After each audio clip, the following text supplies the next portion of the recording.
Jim Oldham here from Massachusetts. I'm notorious for nearly fainting when I'm public speaking, so this kind of but we are a new community land trust. We're statewide in Montana, and we work to preserve and protect working farms, affordable housing, open space, and historically important properties. And so we are, as part of our way of trying to educate the state of Montana and the Missoula County area about the community land trust movement, we brought Jim Oldham here from Massachusetts, and he's going to teach us a lot about the power of the community land trust to build more equitable communities right now. So, thank you.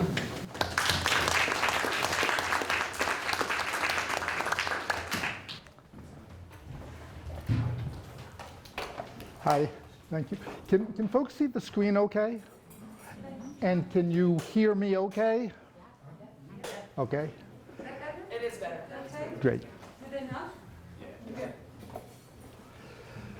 So before I start talking, I'd like to find out who I'm talking to. So I'm going to ask you some questions about hats you wear and raise your hands as often as appropriate. So how many of you are involved in city or county government? How many of you, and you can keep raising your hand as many times as wise, how many folks are farmers or ranchers? How many of you work for conservation land trusts? Okay, no, that's good to have you. How many of you are students? Great. How many of you own land? How many of you would like to own land?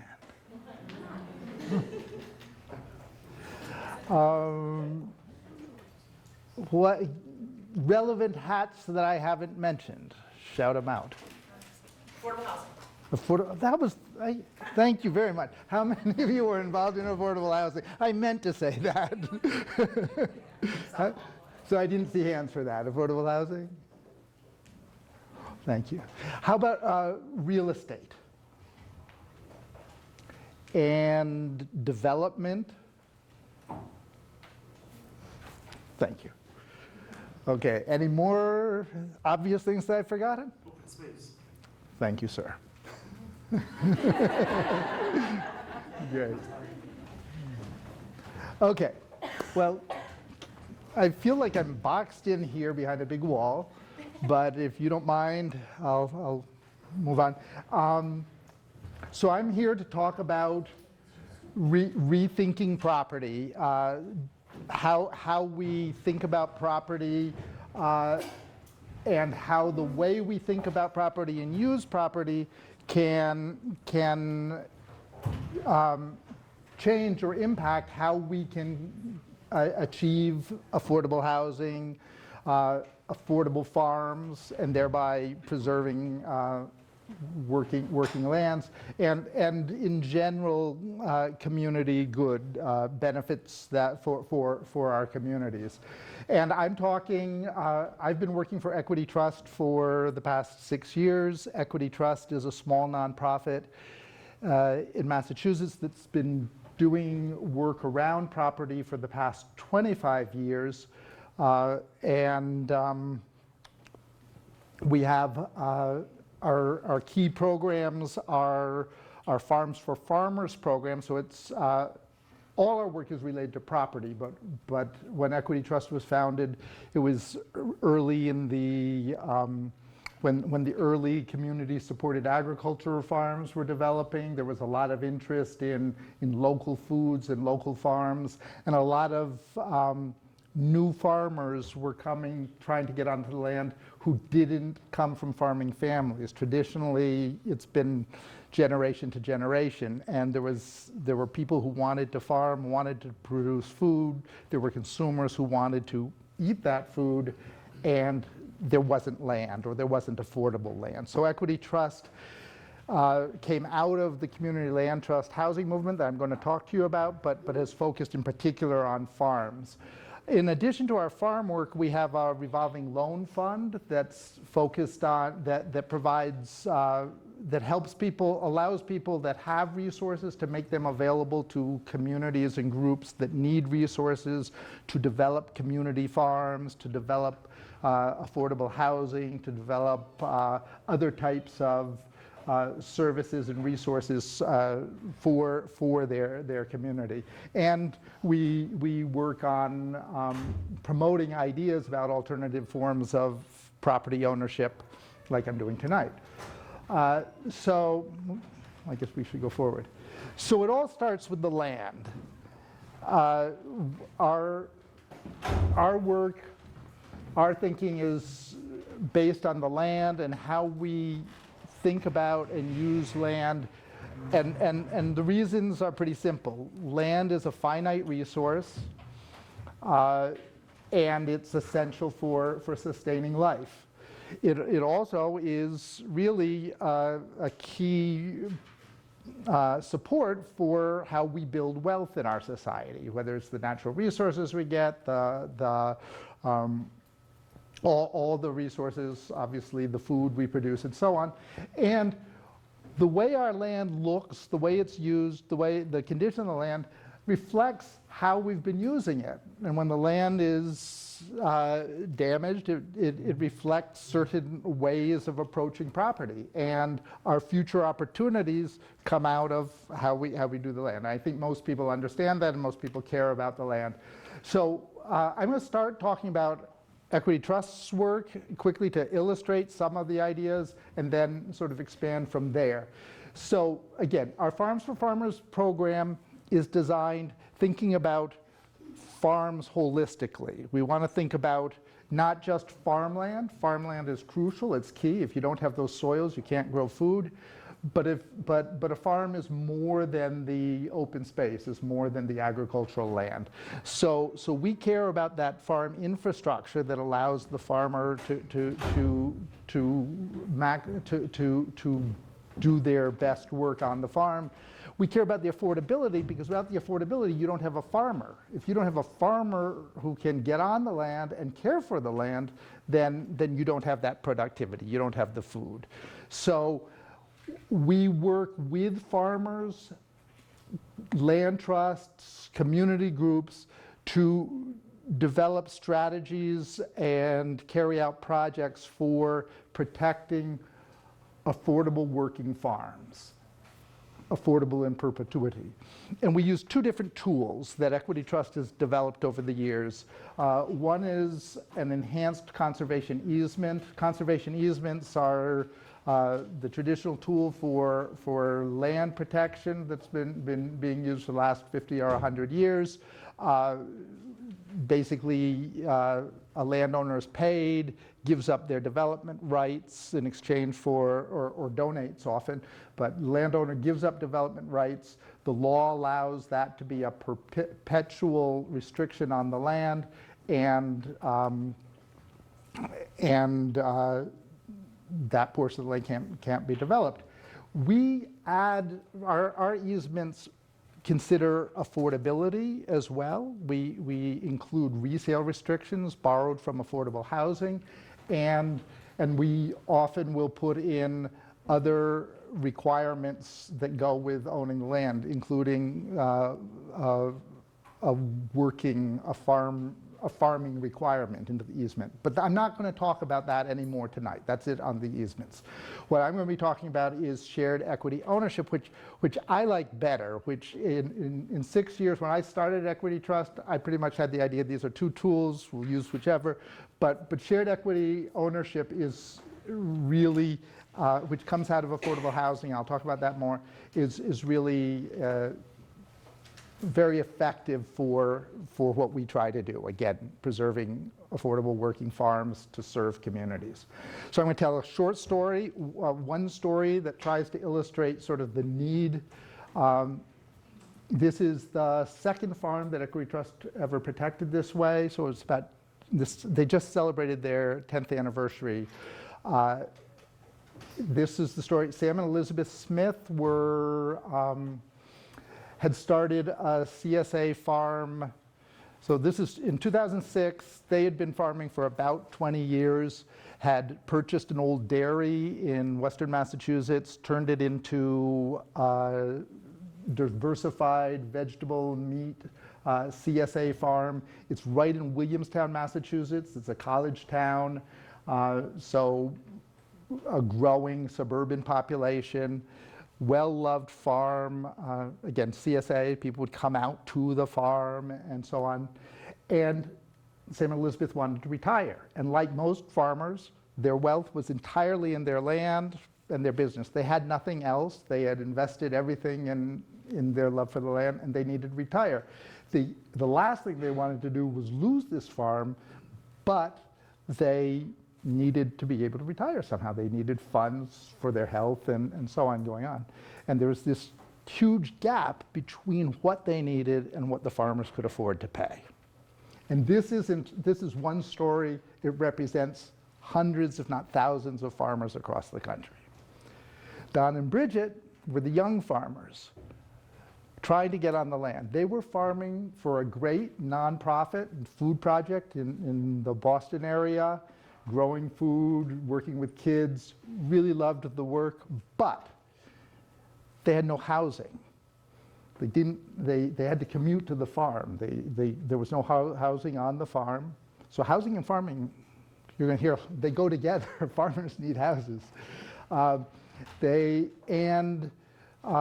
really wanted to own their own farm, establish their own farm business, raise their children on a farm, and perhaps pass the farm down to the children. But they couldn't, because there were no affordable farms. They could maybe go up to northern Maine or something like that. That would be where they could start affording a farm. So, and then the community was a player in this too, and the community liked their local foods that they were getting off this farm. They wanted to have this sustainable agriculture that was going on there. They loved the fact that they could go out to the farm, that there were celebrations on the farm, the children could play there, and they wanted and they liked the idea that this was a permanent, they wanted this to be something permanent for their community that their grandchildren, if they were living there, would continue to have. And they did it. They succeeded. They met their goals of getting those things that the community wanted by the community coming together and investing in shared ownership. And so the details for this farm are the ones listed on the screen. So the screen doesn't talk about money, so I'll speak quickly about money. Well, actually, I guess it hints at money. So the farmhouse and other infrastructure are owned by the farmers. So they ended up paying cash to buy the house, the farmhouse, the barns, and so on, which cost roughly 1/10 of the total cost of the property. Now, maybe I'm wrong, maybe 1/5. I should have the numbers in my head by now. The land was purchased by Williamstown Rural Lands Foundation. They did some fundraising themselves. They and the community, with support from Equity Trust, did fundraising.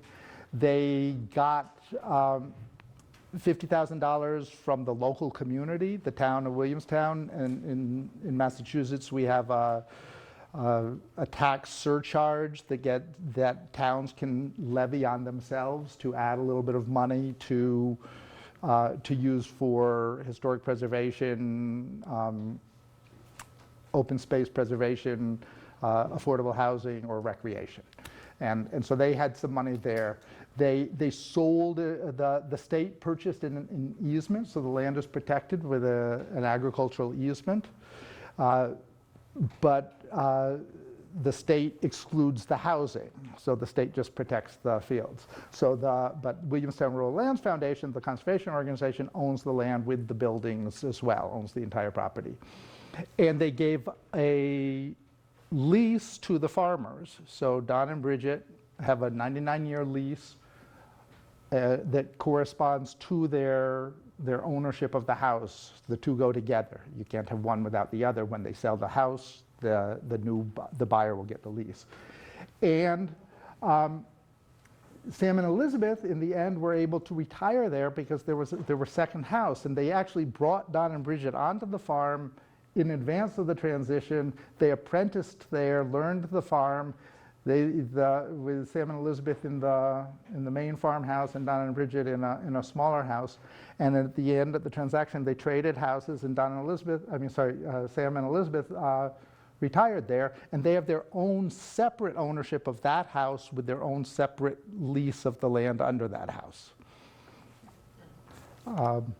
So that's the specific case. The general case is this ownership structure that has these two parts: the land owned by the nonprofit, the farmer lessee purchases the farmhouse and other infrastructure, and the lease guides that relationship and governs that relationship. The lease includes requirements related to farming. So the lease actually makes it a requirement of the lease that agriculture is carried out there to a certain level, and that can be measured in a variety of ways: production, farmer income, and so on. And the lease governs transfers, how the farm will be transferred in the future. Who's a qualified buyer? It defines qualified buyers. Has to be someone with farming experience, and it very importantly limits how much it can be sold for. It's typically an appraised value, but it's based on the value of the building, so you can't inadvertently, reinsert the value of the land. So this is a permanent protection, a permanent restriction. As long as the land trust continues to own the land, this farm can transfer, or other farms structured like this can transfer from farmer to farmer at a affordable resale price. Yes? What about inheritance? Inheritance is allowed under the lease. They're done differently. Not every lease is the same. And when we do these projects, every time it's a discussion and working out details. So inheritance, but the heirs would be required either to practice agriculture or sell the farm. But you can pass it, you have the right to pass to family members. And the lease would continue, though normally with a transfer we would just want to sign a new lease, draft a new lease, or not draft a new lease, sign a new lease, typical same terms, unless the land trustees decide to update it in some way. So this structure does a number of things, delivers a number of things quite well, I think. It allows you to ensure that the farm will continue to be a productive farm. It can be commercially productive because you can require that right in the lease. And by being affordable and by making this land available only to farmers, you can ensure that you're keeping farmers in your community, keeping that active agriculture going. One of the reasons Equity Trust is one of the reasons that farmers struggle so much to get on land in places like Williamstown is, apart from development pressures, we also have pressures of estate buyers, second home buyers, people who will buy a farm for its aesthetic values and take it out of production, so the community loses all those social benefits, the food, all the stuff I talked about earlier, because the land's gone to the highest bidder. So this preempts that immediately. Farmers get affordable access to land with secure tenure. This 99-year lease, they experience the farm as if they owned it at a fraction of the price. The first farm Equity Trust ever did is Roxbury Farm. It's in upstate New York, the Hudson River Valley. And we own that, unlike the caretaker farm where we worked on it, but another organization owns. We own it. We don't pay taxes. We don't worry about problems with the sewers. We don't fix the roof. We don't deal with the building inspectors when there's a construction project. We do an annual site visit. We confirm that they're meeting their agricultural productivity requirements, which, by the way, when you have an active, successful farm, it's obvious. I mean, there is documentation that's required under the lease, but once it's happening, you know it's happening, and there's very little to do. And we receive and approve requests to develop infrastructure, because they're to make sure that it's appropriate for the farm. It's not they're doing something that's going to make the farm unaffordable to the next farmer, that's not contributing to the ag value. We've never turned them down for anything that they've asked to do. So we're very hands-off. They've experienced the farm as if they own it. Probably 2/3 or more of their customers don't know that it's that is owned by a nonprofit.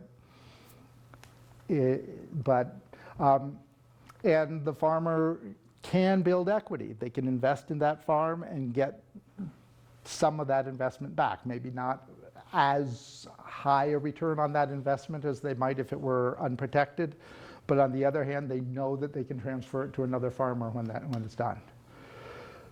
It really creates, for the land trust or the nonprofit that's holding the land, it really is an effective tool for stewardship. And again, I said at the beginning, I'm not going to talk about the easement tool, but we use easement tools to try to do the same thing. And they can do the same thing. But your position as the title holder of the land for enforcing requirements and restrictions related to active agriculture, enforcing resale restrictions, your enforcement position is stronger, I believe, as the title holder to the land than it would be as an easement holder. And you have a tool that can be updated and adapted in a way that a perpetual easement can't. So that. And this, again, as I already said, carries forward into the future. So we're talking perpetual affordability, and as this is the executive director of Williamstown Rural Lands Foundation made that statement, that they're a conservation land trust. This is the only property that they own in this way. They hold conservation easements to protect open space, natural lands, but they're really happy with this project. They're considering doing more like this, and they really feel that it achieves something that you can't do a different way. So we've done a number, and other folks are doing these too. So I mentioned Roxbury Farm. You just heard about Caretaker Farm. A third one that's not fully established as a ground lease farm yet, or a shared equity farm, is Diamond Hill Farm, because it's still with the first generation farmer. It was an inheritance, and so we own it, and we will set it up that way.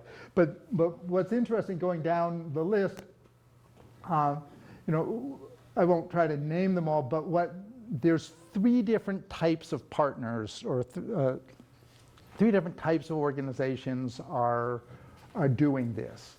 We have conservation land trusts. So along with Williamstown Rural Lands Foundation, the last one at the bottom in Red Fire Farm, Mount Grace, another traditional conservation land trust, mainly focused, they preserve forest lands and so on.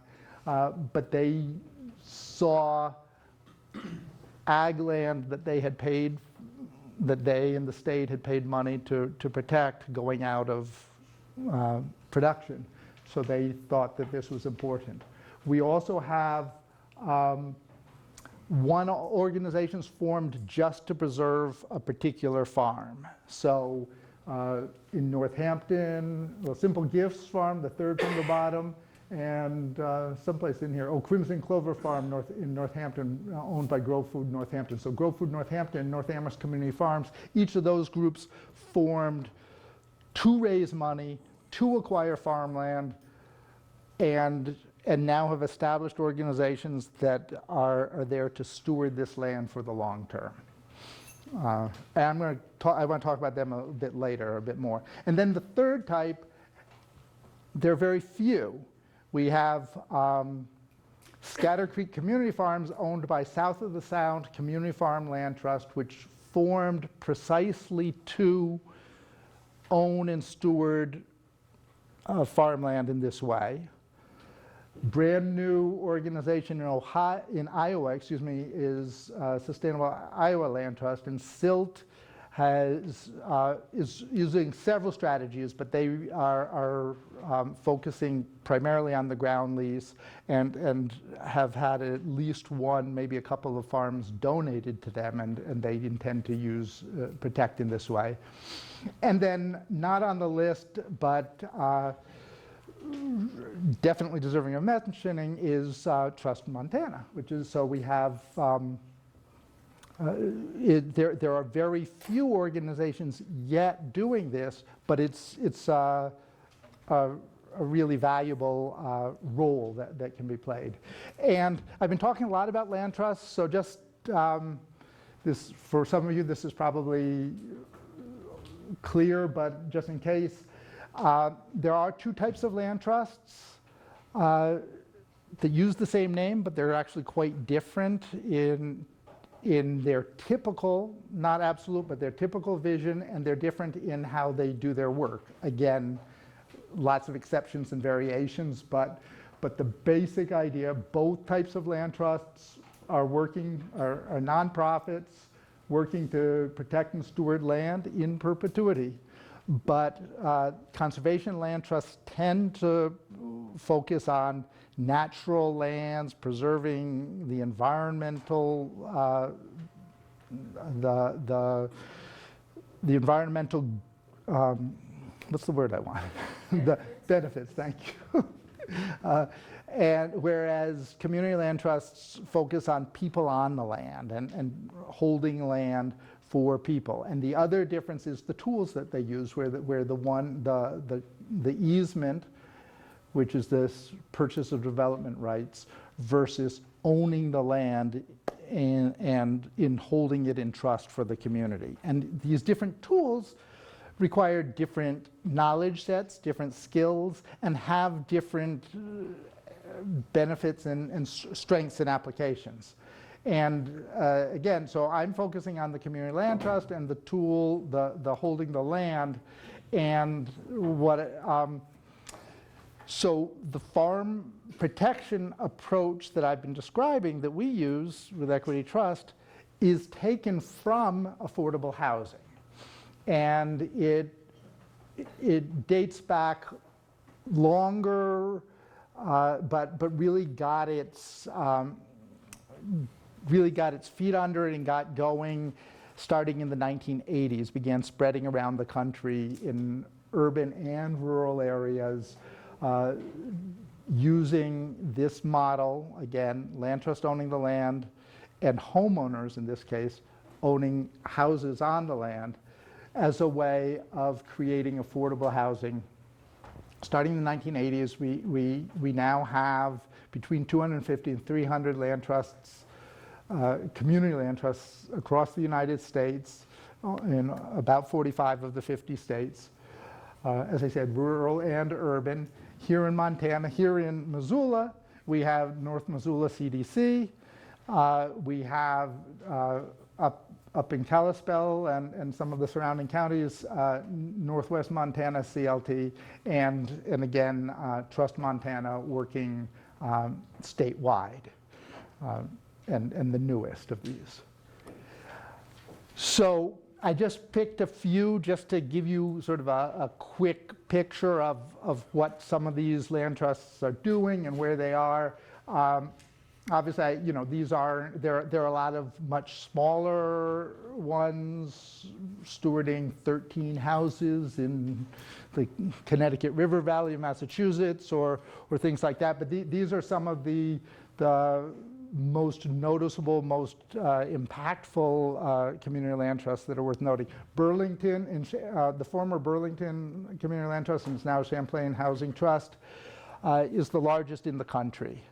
And got its start when Bernie Sanders was mayor of Burlington and had strong municipal support. And so that right there, it's important to note that how you work with partners and in particular the municipal government or the state or county government, whatever it might be, makes a difference.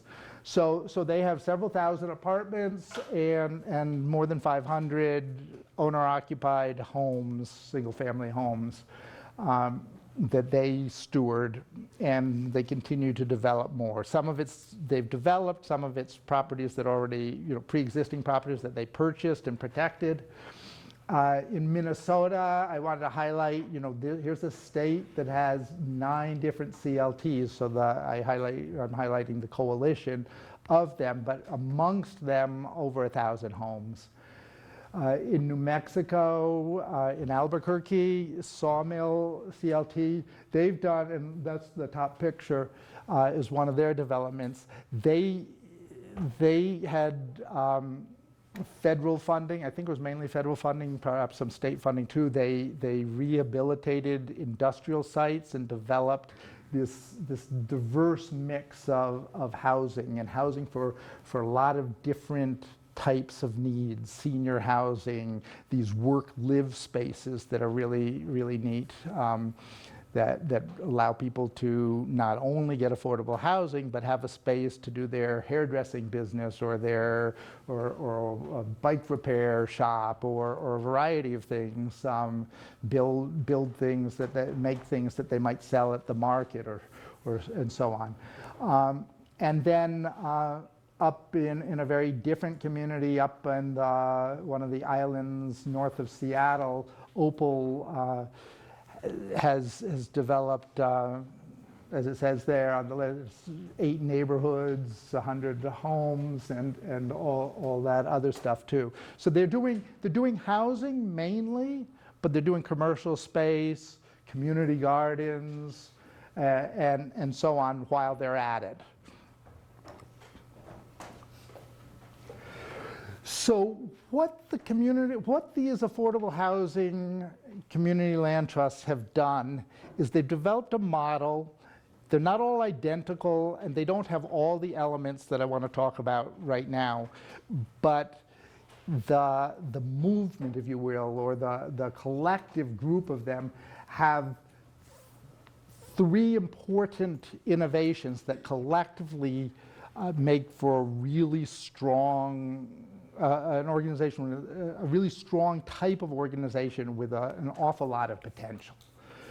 The first of those innovations is shared equity ownership, and I've talked about it a lot, so I won't go through it over and over again. Pretty much I think I said everything that's on the screen, but the 2-part thing and all the things it delivers for you. The second innovation is their governance structure. And again, not all CLTs use this governance structure, but those that do get a great benefit from it.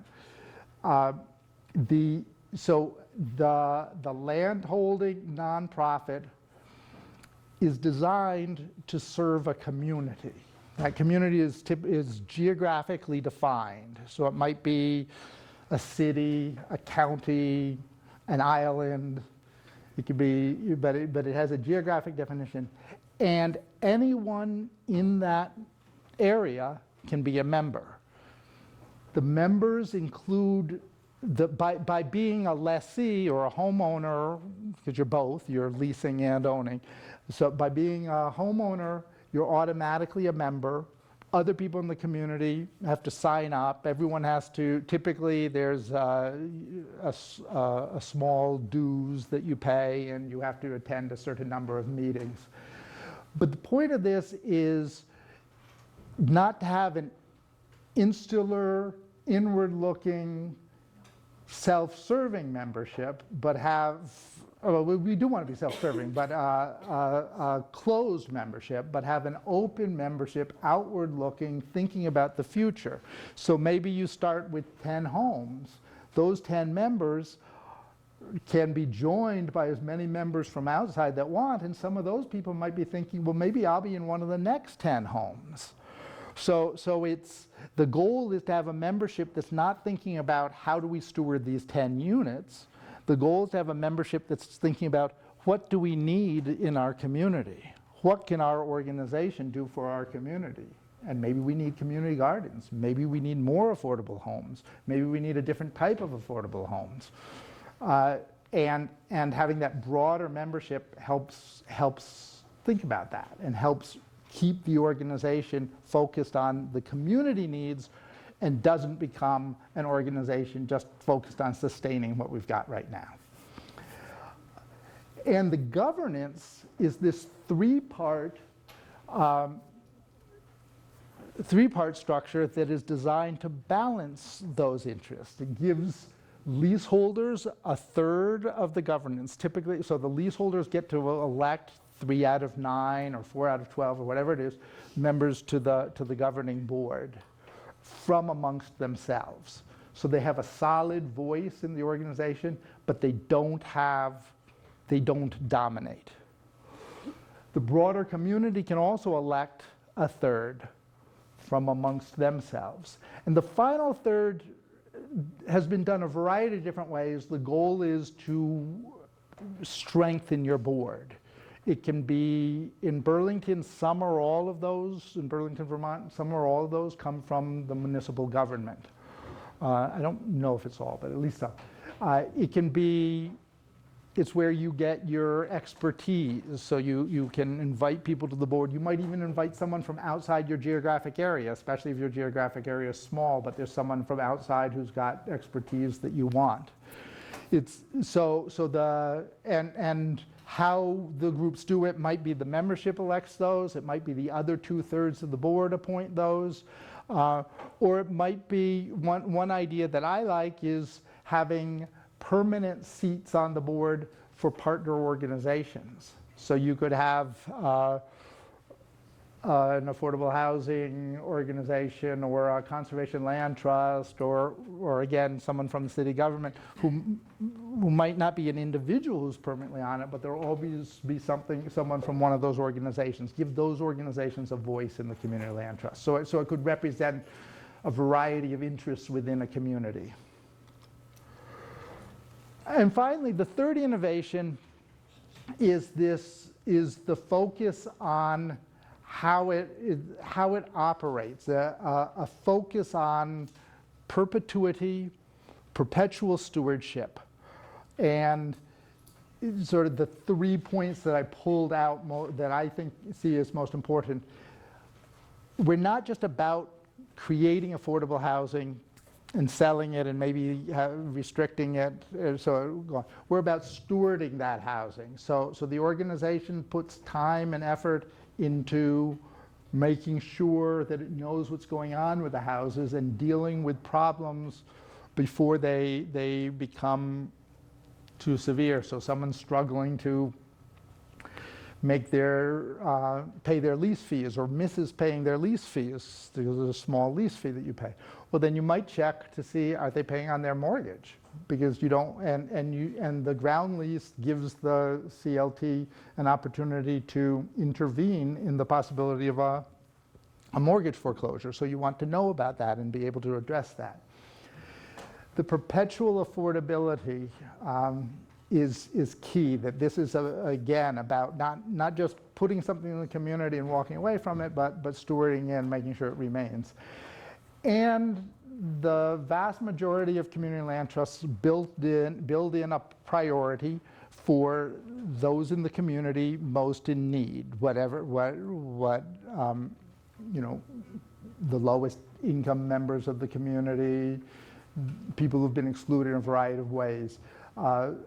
benefits for that. And that's, there's a strong moral argument for doing that, but it also makes the CLT a much stronger organization because it's in line with public policy, and public policy puts funding. You can get funding if you're serving low-income people and creating housing for low-income groups. You can get charitable donations if the bulk, you don't have to be 100% serving charitable groups, but if the bulk of your work serves charitable classes, then you can be a nonprofit getting benefits, and that doesn't mean you can't do middle-class housing as part of your work. So there are social benefits and organizational benefits to prioritizing those with greatest need. So how do they work? How's it going for them? There's been a lot of research. There's a lot I could say about how they work, but I don't have a lot of time, so I've just got 2 slides to illustrate. The graph is a little hard to read, but basically the question was, one of the questions that comes up is, well, why would someone want to buy a resale restricted home? They can't then, one of the benefits of home ownership is supposed to be build equity, your ability to build equity. And if you're capping what I can sell it for, how's that going to work for me? So what this graph is showing, using examples from a bunch of different community land trusts around the country, what this is showing is that the return, this is internal rate of return. So it's an investment measure. We're comparing the rate of return that homeowners got over the life of the community land trusts being studied, the rate of return to homeowners for having invested in their homes, which is the green, as compared to either the rate of return they would have gotten investing in the stock market, the S&P 500 specifically, or treasury bonds. So there's one where the homes didn't do as well, and there's a footnote that I don't remember, but it has to do with the period of time, that particular period of time, and what was going on in that community. So I'm not sure about that, but in general you can see across the board significantly better. So they build wealth even with resale restrictions. So you can get. You're balancing 2 needs and delivering on both of them. The home's still affordable to the next homeowner. And there, I don't have a slide about it, but there's also been studies about that. There are land trusts that have actually gained in affordability over time with their resale restrictions, and there are others that lose ground, but it's a relatively slow losing of ground in the affordability, and they can put more subsidy back in the future if they should happen to feel that's necessary. And what happens when the market crashes? Fortunately, we had an opportunity to study that. And this is remarkable. This I find really incredible. So these are 3 years, 2008 through 2010, CLT experience versus what is the Mortgage Banker Association total statistics. Delinquencies on the left and foreclosure proceedings on the right. Foreclosure proceedings, a 10-to-1 ratio of what they experience foreclosures. And those foreclosures are tiny for the CLT homes, less than 1% throughout the housing crisis. And why? Because the CLT is there as an organization. First of all, the people didn't borrow as much to get into the home because the home was affordable. Second, there are rules about the mortgages that you can have. So the CLT controls the mortgages and gets to review the mortgages. So you're not as likely to be a victim of these dubious mortgage schemes. Third, the CLT can and does intervene and find solutions. Sometimes the homeowner loses the home, but they can get bought out before going to foreclosure. So all of these stages throughout the process, the organization is with the homeowner, and these are the results you get. So one of the things that you know, we hear a lot and people struggle with is, well, you know, what do we do with the land? If we could build houses, and we lose farmland to housing developments. So, you know, are they in competition? Are they in conflict? And well, I said at the beginning, land's finite. So, I mean, you could certainly say that there's conflict, potential conflict. But the truth is that I also pointed out the farmers who ended up on Don and Bridget, who ended up at Caretaker Farm, they were struggling to find housing while they farmed. And this is a common thing. I actually just this morning I was checking my email, and there was an email from someone in Maine, and they're working on a project to figure out how to provide housing for farmers. And I've had calls from California. So even when the land is available, the housing isn't available. And one of the things that a coalition of organizations that we're part of in New England is struggling with is how can we work on housing for farmers. One of the challenges is that farmers aren't a charitable group, and all the affordable housing money is, you know, you have to have lotteries, you have a qualified group of people, and then you provide lotteries for them. So figuring out how to do housing for farmers is challenging. But a community land trust that's already developing ways to make more affordable housing can think about housing for farmers as one fraction of the bigger set of things they're doing. And the flip side, the homeowners, okay, so we can build houses for people, but people want certain amenities. And one thing that's a real strong amenity for homeowners is having a farm nearby, having local food, and so on. So there's no denying that there's potential conflict, but there's also real opportunities for synergies. And I won't claim, because it's not true, that the community land trust model doesn't solve some of the problems or doesn't provide all the tools for making them work together.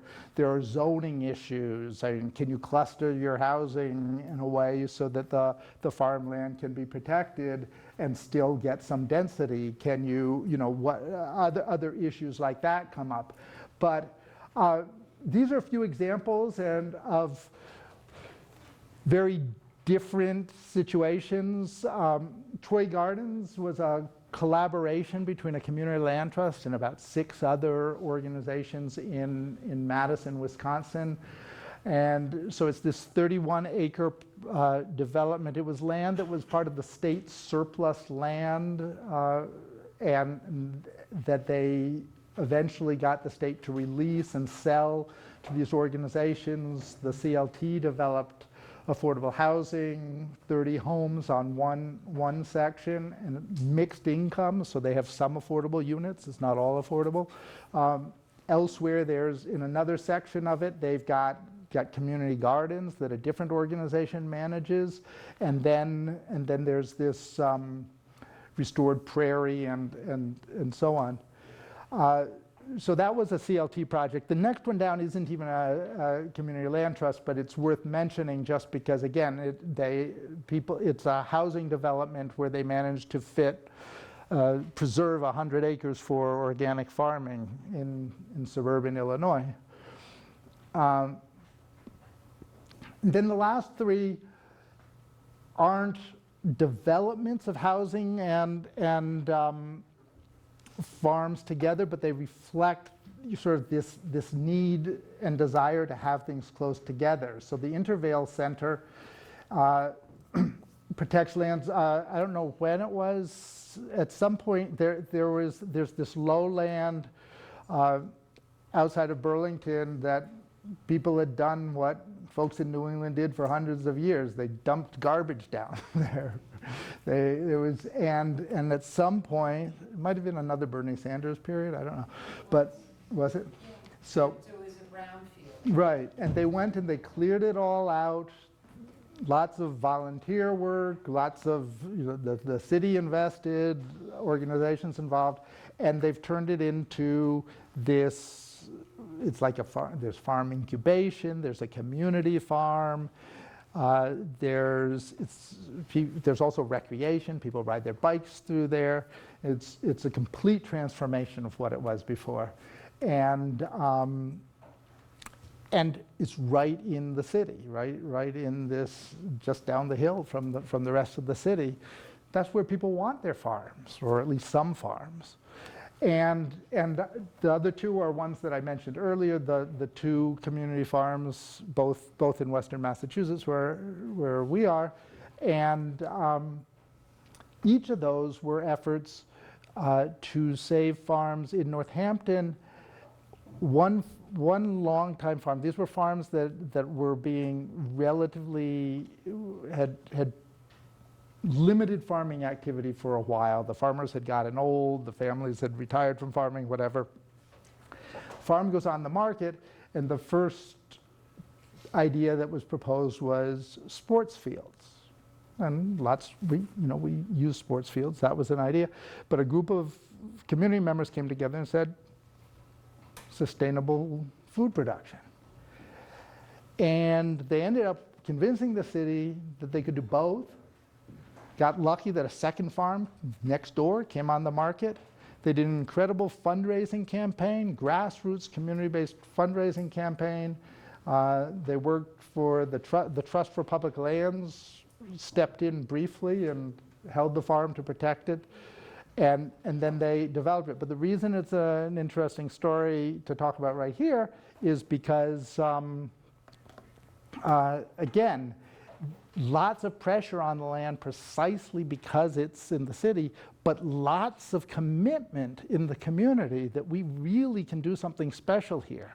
And so what they have, these two farms, abutting farms, they're historic farms too. It's where, I'm blanking on her name, famous African-American woman, abolitionist, an abolitionist community. Harriet Tubman. Yeah, I should know. I'm embarrassed. No, it's either Harriet. It's not Harriet Tubman. Maybe it's Sojourner Truth was there. And they set it up, they had a communal farm there for many years, and now it's been brought back to be a community farm again. And so they have community gardens, they have several farms leasing land, and they have their soccer fields too. Which farm is this diagram? This is Troy Gardens. So the prairie, and the community farm, community garden plots, and 30-some houses. And North Amherst Community Farm is the same thing. I won't tell the story, but it's basically, it's a university town. This is walking distance to the university. An elderly farmer he and his family were willing to sell somewhat cheaper to people who wanted to raise money in the community. But both of these communities have raised the money. In Northampton, they did really well. They did it in less than 2 years. In Amherst, they took 10 years, but they just paid it off.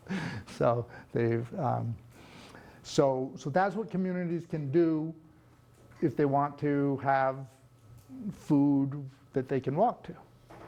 And, And so I'm going to stop here and give you a chance for questions. Just want to say, so community land trusts, the reason I'm really excited to be here is because you have community land trusts, and you have Trust Montana that's set up to do these multiple things. And the great thing about community land trusts generally is they can support a diversity of land uses, so they can think about housing and farming and commercial. They can do all of that. And of course you have the example of the CDC here that has housing as well as the co-op and the restaurant there. So you can do all of that based on this concept of land as something that we share, that we all share. And based on the concept that the understanding that the value that's in the land is the value that we're all putting in it. The reason this farm is farmland, or the reason this land, some land is valuable is because it's close to the city and, you know, people want access to it. That's what gives the land value. And, or because we as taxpayers have invested in roads and in schools and in a lot of other things that give value to everybody's land. So some of that value that's been collectively created can be captured and kept with the land if the land trust owns it and makes it available. The democratic structure, that three-part board that I talked about, I think is really ideal for communities to come together and to have diverse cross-sector collaborations. The land trust can be a place where people come from the private sector, from the public sector, from various interests, housing, farming, what have you, and collectively make some decisions about what are our priorities, what do we want to do. And it has a flexible structure that lets you change over time, that you might focus on, you know, protecting some farmland, and down the road there might be some other goal that rises up, and the land trust can do that too. So I should stop, because I want to should have stopped earlier, but I'll take questions.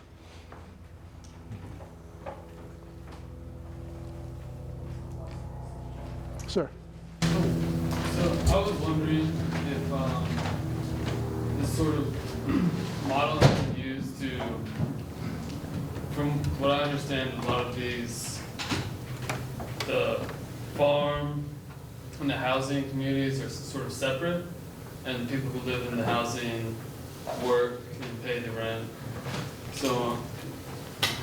And I was wondering if this model has been used to sort of cultivate more of a commune type environment where it's all inclusive.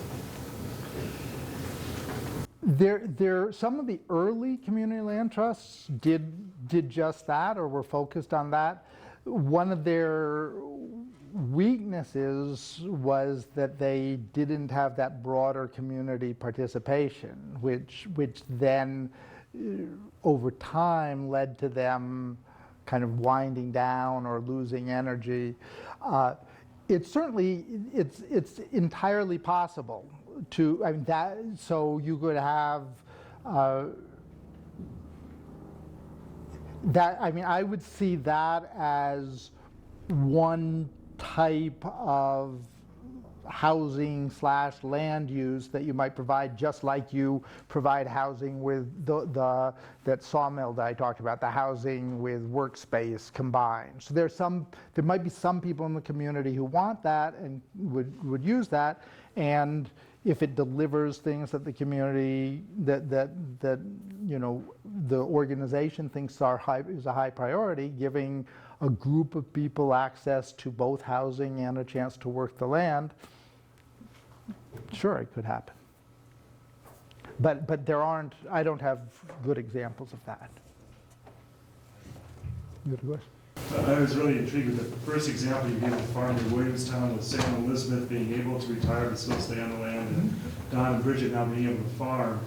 But looking down the road, how would Don and Bridget be able to retire? Is there any way of working with these young farmers so that because they won't have the land as an asset, personal asset. They'll have the housing and infrastructure, they can build some equity in that, but I mean, it seems it's really challenging for farmers to build up pension funds or retirement funds and things like that. And so I can see how it's great for the retiring generation. It's less clear to me how it will serve the new generation.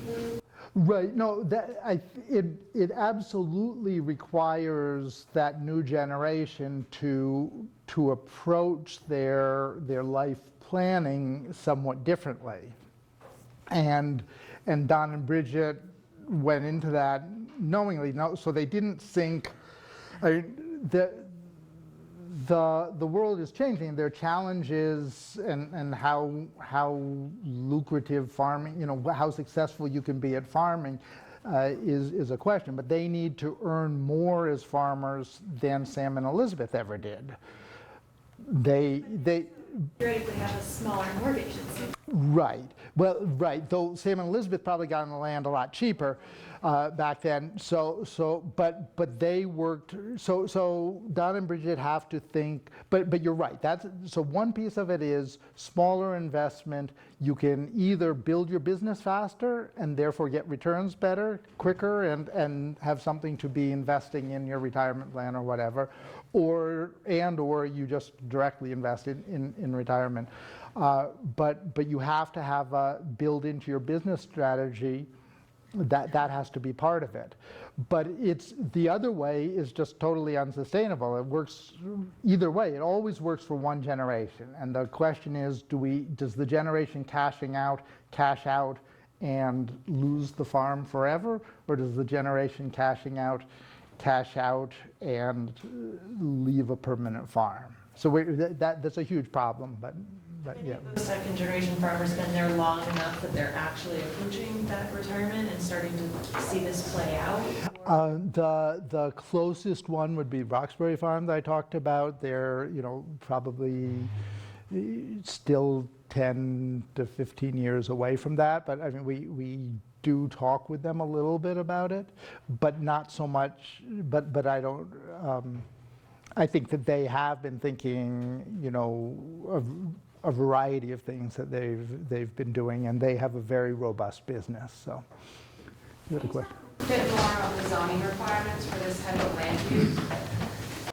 Okay, so it depends on, I mean, it really depends, because I've talked about many different things. Some of them don't require anything. I mean, so the protected farms are operating within existing zoning, and within, in some cases, under easements as well. So a single farmhouse on so many acres or whatever. Some, you know, the community land trust housing, I've described a bunch of different ones. A lot of them were urban, where dense development is allowed. The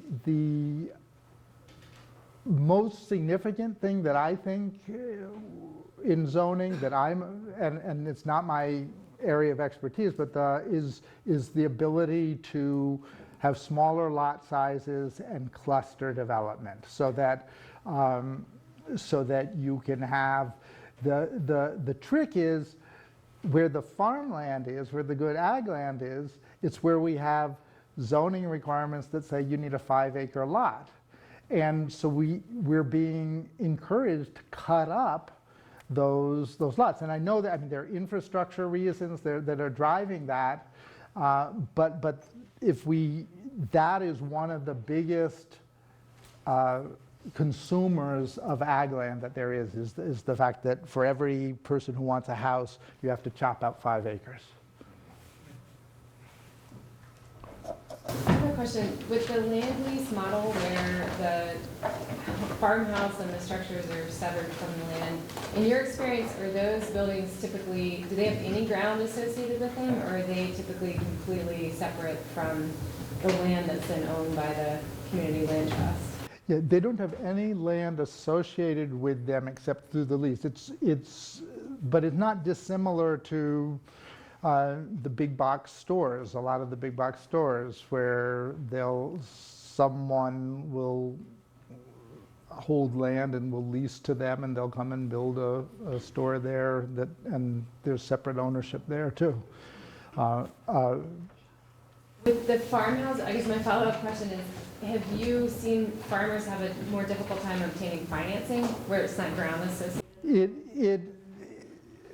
It is an issue. It requires education, and the history of the Community Land Trust has one important thread through that has been the process of figuring that out. So the very early housing models that we're using, or housing developments that were using this model, they couldn't get traditional bank mortgages, and they worked with organizations like Equity Trust or others, unconventional lenders to provide mortgages. In affordable housing, it's become more accepted, so much so that Fannie Mae has developed what they call a lease rider, an attachment that they put to the lease that basically puts that the land trust grants certain rights to the mortgagee. And with that rider, Fannie Mae is a willing buyer of those mortgages. So that makes the local lenders more comfortable. The farm thing, because we do primarily, sort of one-off projects, it's an educational process. So the lenders sometimes are more reluctant to do it, but they're much more familiar with it than they were 30 years ago when this model was getting started, 30, 40 years ago. Question back. So just in your first example, I was wondering, with Dan and Bridget signing or being able to take over the 99-year lease, do they have the option to sometime purchase that lease from the land trust organization? No, that's an interesting question. For some reason, recently I've been asked that question a lot. That's not an option, and that's very intentional, because a huge amount of public subsidy fundraising went into buying that land, and even if they're able to rebuy it, the community goal was that farm always be there. And if Don and Bridget privatize that again, theoretically then Williamstown Rural Lands Foundation could take that money and go do something else good with it someplace else. But if we let them privatize that, then we're back to square one. They're back where Sam and Elizabeth were. And when they go to retire, the next young farmers won't be able to buy that. So we don't see this as a transitional thing. I've been asked, I just last week had to write to some folks who are studying this about that point, because some organizations that have heard about this have looked at it as a transitional way to get ownership. And I'm fine, not every piece of land, or even obviously nowhere near all the land, is going to be owned this way. So private ownership is going to go on, and that's great. If you want an affordable way to get on the land, I think there are other tools that would be a lot easier than separating the buildings and the land temporarily. I would do some kind of a subsidized long-term mortgage, or I would do a lease-to-own deal, or other things. I wouldn't go to all the trouble of setting up this ground lease for just one generation. And I certainly wouldn't put a subsidy, go to all the trouble of subsidizing the land to make it affordable just to stop it, let it go after that. And I hope, and I certainly, in the case of Don and Bridget, I know that they're very happy with that situation, and would not want to try to raise the other $700,000 or $800,000 or more that it would be. Go ahead. Have there or are there any problems, with like a farmer wanting to build new infrastructure, or wanting to build like a second house for, their children that would want to carry on the farm, or changing their agricultural practices? practices with communities and stuff like that? It's still very new. I'm sure all those problems will happen. Most of them haven't happened yet. The lease, the best way, again, stewardship is such a key point. It's the relationships that, and communication is key. The lease puts, for example, gives the land trust the ability to approve new buildings. There's also, I think I forgot to mention it on the list of projects. All the projects that we've been involved in, that long list I had, they all are protected by easements as well. So there's another party involved, a third-party conservation land trust or the state holding an easement. So things like the second home may be covered there. But yeah, can they build something? You know, the typical question, you know, what if they want to build a swimming pool or a tennis court or something like that, and what's the potential for that for impacting affordability? Or yeah, the changing the agricultural practices. Some of the leases define more strictly than others what agricultural practices there are. So if you didn't define it, they might change it, or they might, you know, or a new farmer, the kids might decide, we don't want to, you know, run this CSA. We're going to, and if you didn't, you know, if you didn't stipulate they have to run the CSA, and they decide that they're going to grow commodity crops, well, that you should have thought about that when you were writing the lease.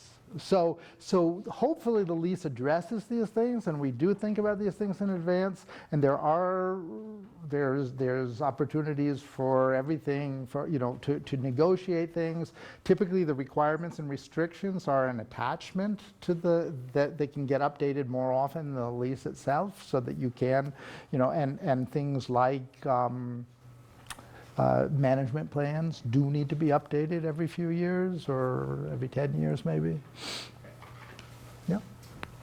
When you have a property under a land lease or ground lease, what's the benefit of also doing a conservation easement? Aren't conservation easements quite expensive? The conservation easement does a couple of things. In theory, although I've been telling you this is all perpetual and the community land trust is there to steward this forever, I should be sure to acknowledge that it's an organization of human beings that could close down at some point. It could go out of business. It could fail to keep up its organization. If you have a conservation easement on the land, there's another separate organization that's also established with perpetuity in mind that's there to backstop it. So in a worst case scenario, in the case of Caretaker Farm, Williamstown Rural Lands Foundation, which is a conservation organization and should continue for a very long time, but if they were to go out of business and have to sell off their lands, the state of Massachusetts holds an easement on the land. And so that land could go back into private ownership, like we were talking about a moment ago, but it would go back into private ownership protected by an easement. And as to the cost, the easement isn't an additional cost. It's just the cost of purchasing an easement comes from one source and thereby lowers the remainder costs that you have to pay to acquire the land. So if we, I mean, if we have to raise the money, the market, the land's available at the start for its market rate. Let's call it $1 million. So you've got this $1 million farm. We could just buy the farm for $1 million and sell the infrastructure to the farmer for $250,000. And we hold the land for $750,000. But if there's a willing, but we've already paid for the land. We could donate the easement to a third party and guarantee, you know, and add that extra layer of protection. And in fact, what we've seen happen is, in order to finance these projects, there's easement money out there, there's federal easement money, there's state easement money in a lot of states. In some places, there's even more local easement money. So the act of, so as we try to find all the different sources that we can do to create this affordable farm, we layer one on another. So the sale of the easement to the state reduced the money that the community had to fundraise because the state came in with some money and the state brought federal money with them. Is that, am I making sense? Let me, I mean, oh, I don't have the money slide.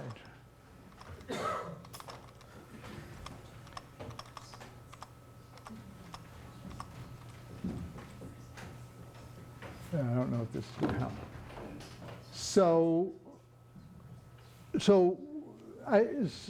The easement doesn't add any cost. The easement is paying for a portion of the value of the land.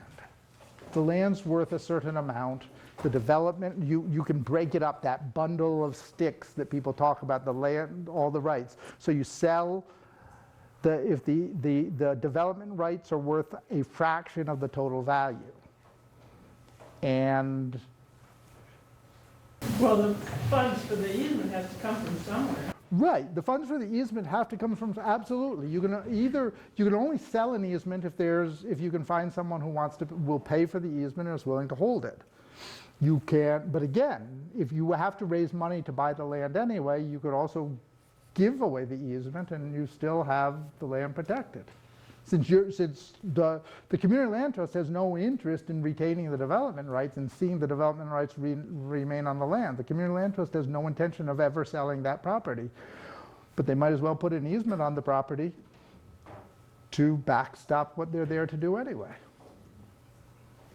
Maybe we should take one more question and then wrap up. Oh, is there one? I was gonna say what you were saying. Sorry. Okay, the final question.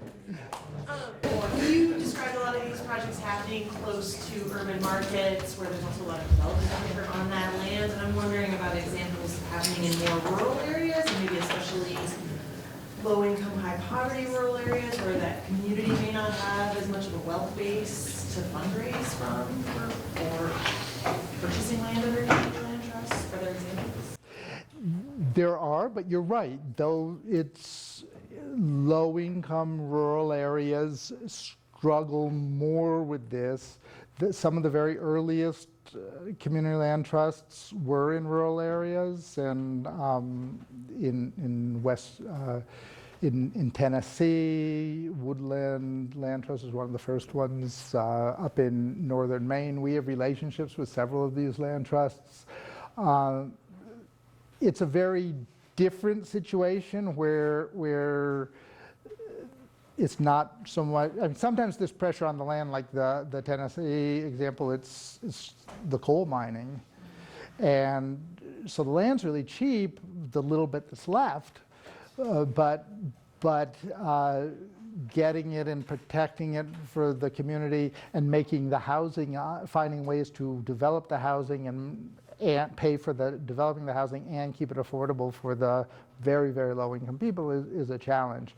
So these examples exist. The approach is much slower. It requires obviously bringing in some outside money, grants and things like that.